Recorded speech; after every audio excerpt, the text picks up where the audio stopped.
So, hi all, this is Akhil from Academy of Bliss. Today we will be going to see the current affairs of 17th October 2022.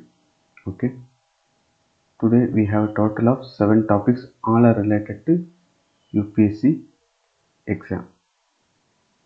So, the PDF of current affairs will be available in this Telegram ID. So, shall we move on to the topic? Before starting the topic, I would like to request everyone to subscribe, those who are not subscribed. So first topic is Food Day. As a reminder to leave no one behind. Today is celebrated as Food Day. Okay. So globally, food and nutrition security has been an alarming thing since the COVID-19 and Russia-Ukraine war and other most important international events. Today, around 828 million people worldwide do not have enough food, and over 50 million people are facing severe hunger. 828 million people do not have enough food, and 50 million people are having severe hunger. The Hunger Hotspots Outlook, a report by Food and Agriculture Organization of United Nations and the World Food Program, escalates that as over 205 million people across 45 countries 205 million people across 45 countries will have emergency food assistance to survive. So, um, in order to escape from this disaster, we have to have a good, better production and better nutrition. India has an inspiring journey. We know that during the times of 1960s, India imported wheat from United States of America, right? So after that, we have improved our food security programs, and now we are exporting foods to other countries.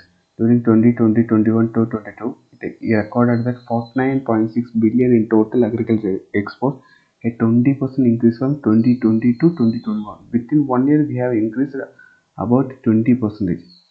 Some of the important factors are Russia-Ukraine war, because uh, this Russia-Ukraine area is most favorable for producing wheat. Due to this war, the wheat production has stopped, and other countries are looking for alternative, and India emerged as a bright spot in exporting wheat. So this was in our favor. By 2030, India's population is expected to rise by 1.5 billion from the present population. So we have to sustainably support an increasing population. Uh, in order to have a sustainable support for the increasing population, we have to move from the conventional input intensive agriculture towards inclusive, effective, sustainable agriculture food systems. Today's as I already said, today is a World Food Day, and its theme is "Leave No One Behind," and it's an opportunity, right? So some of the main policies that have improved the food security of India are National Food Security Act of India, Targeted Public Distribution System, ration shops, PM Poshan Scheme to improve the nutrition of children's PM Poshan Scheme, and Integrated Child Development Services. Recently, an International Monetary Fund paper have published a report called as Pandemic Poverty and Inequality Evidence from India, asserted that extreme poverty was maintained below 1% by this scheme known as Pradhan Mantri Garib Kalyan Yojana. Okay, and uh, next year 2023's G20 presidency is held by India, and it's a good opportunity to bring food and nutrition security to the very center of resilient and equitable future. Nutrition and agriculture production are not only impacted by climate change, not only impacted by climate change, but also linked to environmental sustainability. What they are saying is, uh, on a land we have to use correct amount of nutrients to grow a crop. If we use more amount of nutrients, it will lead to the deterioration of the soil, and we can't retrieve the soil's nutrition capability. So, soil degradation by excessive use of chemicals, non-judicious water use, and declining nutritional value of food products need urgent attention. So, one of the good solution for this soil degradation is millets. Millets have received renewed attention as a crop. They are good for nutrition, health, and the planet. As a climate smart crop, they don't need enough water. They can grow in any places. They are harder than cereals since they need, and they are more nutritious. They are less attractive for the soil and can never solve the soil health. Okay, so India has appealed to the United Nations General Assembly to declare 2023 as the International Year of Millets. Next picture is the biggest picture of intermediation financial crisis. So we know that three important personals from United States have been given Nobel Prize for solving the financial crisis problem. So financial crisis problems, one of the major role in financial crisis problem is banks, right? These banks invest, create opportunity to pool risk, improve allocative efficiency, lower transaction costs when funds exchange hands between borrowers and lenders, right? They have given two situations in these articles. Okay, I'll explain you. Um, Depositors like us, middle class family, deposits in a bank, right? This is known as short term deposit, and people will take it when it is necessary. At the similar time, in order to improve the economy of the country, bank has to give long term lending to the industries, right? So people deposit and they are taking it fastly. At the same time, they have to give the long term lending. So what he is saying is they have to strike a balance between these depositors and this long term lending. Okay, the banks have to has to pay attention to the needs of both sets of customers. Okay, next situation is um, a framework used for explainer. For example, uh, there are many small depositors like us. There are many small depositors like us. We deposit in a bank, right? And we take this money out when we need it in a normal situation. But in some extraordinary situations like political instability, like economic instability, what these customers do is they collectively go in a racing pace so that they have to retrieve the money or else they think that the money will get lost. So they will rush to the bank and they will take out their money. In these circumstances, uh, the author says that we have to make a framework like making a deposit insurance to prevent such crisis, right? So one of the as the Nobel Prize Ben Bernanke has said that one of the most important factor in economy is bank because the bank has to lend the money in financial crisis also in order to make the economy boom after this financial crisis, or else it will become a big disaster in the future. This is what creditors markets role. We have discussed this topic yesterday. So the next topic is questionable urgency. Yesterday, High Court of Maharashtra has given bail to a person called as G.N. Sai Baba. Okay, he said to be an alleged Maoist conspiracy case. So the Supreme Court has cancelled his bail and said that persons who are arrested under Unlawful Activities Prevention Act should not be given bail for this for his health purposes. Why? Because these persons will be thinking out of their brain and not of their physical activities. So it will be very dangerous to the country. By saying this, the Supreme Court have cancelled the bail. Now, a question arises: why Supreme Court is rushing in cancelling the bail of G.N. Sai Baba? This is out of our topic, but the Supreme Court has certain powers. In 1976, a judgment does not give the Supreme Court a power to suspend an acquittal order, but as a matter of principle, the benefit of acquittal or discharge must not be interrupted, must not be prohibited by an appellate court without fee. After a full hearing by the um, High Court only, the Supreme Court can cancel a verdict. But this is in contrast to the this verdict.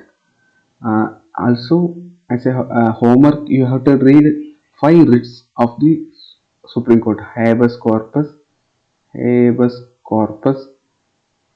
mandamus, mandamus, prohibition, prohibition, certiorari, certiorari, and quo warranto. And you can understand the power of Supreme Court over the High Court. So our next topic is make a case for old pension scheme. So let me explain this topic. Let me explain the story. Old pension scheme versus new pension scheme. In old pension scheme, we know our grandmothers, grandfathers are collecting a huge amount of money as a pension. Why? Because uh, the last salary they were receiving from the company, they will be getting about 50% from it as pension. This is the old pension scheme. Whereas in new pension scheme, we are getting a salary and the company will hold some corpus of, for example, 6%, 8%, or 10%, and the collective corpus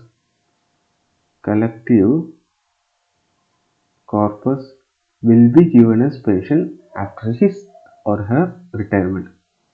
This is the making a case for old pensions. This is the story of this topic: new pension scheme and old pension scheme. So, some governments, such as Punjab, Rajasthan governments, want to change to old pension scheme. Why? Because they said uh, financially it will help the pensioners, as the new pension scheme is not viable for the pensioners. So you can see a person have retired and the company has collected 6% as a rate of return from the salary, monthly salary. So he will get only 35% of the final salary.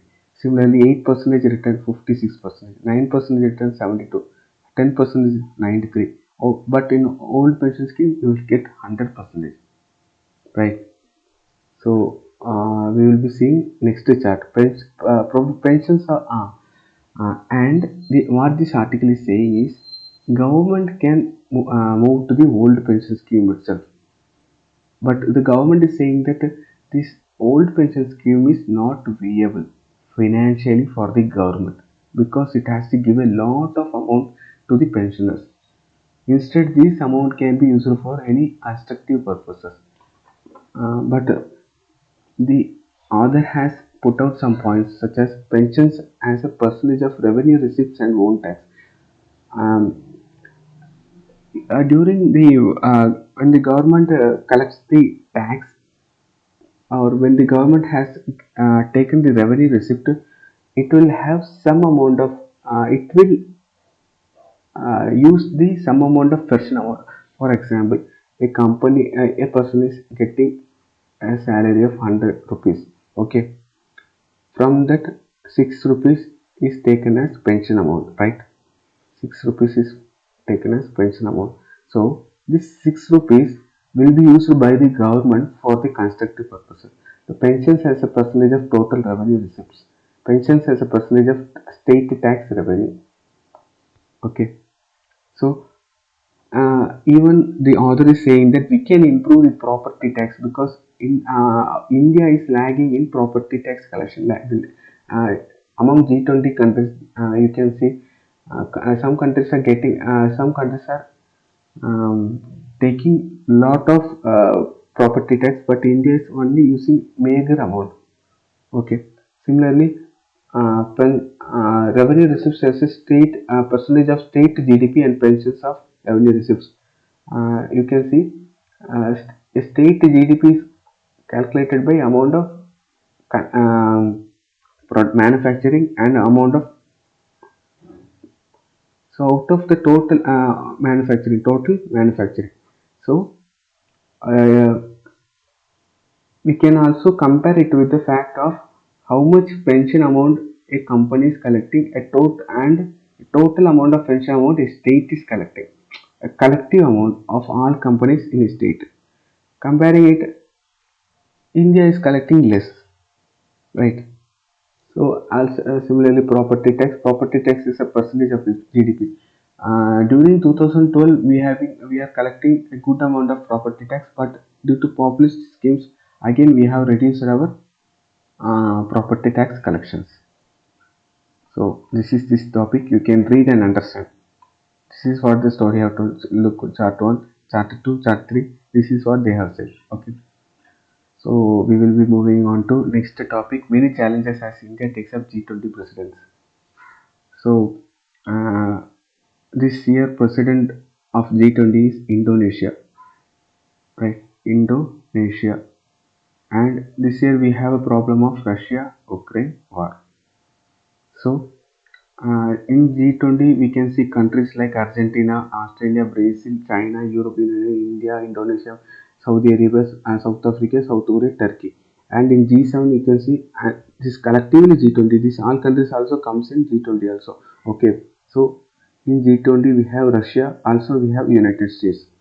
And countries such as Russia, China rallies, and India supports Russia indirectly, and other countries such as Saudi Arabia also supports China, Russia indirectly, and these G7 countries are opposing Russia. So there are two factions of team in G20, and it Indonesia finds it challenging to bring these two teams into one table.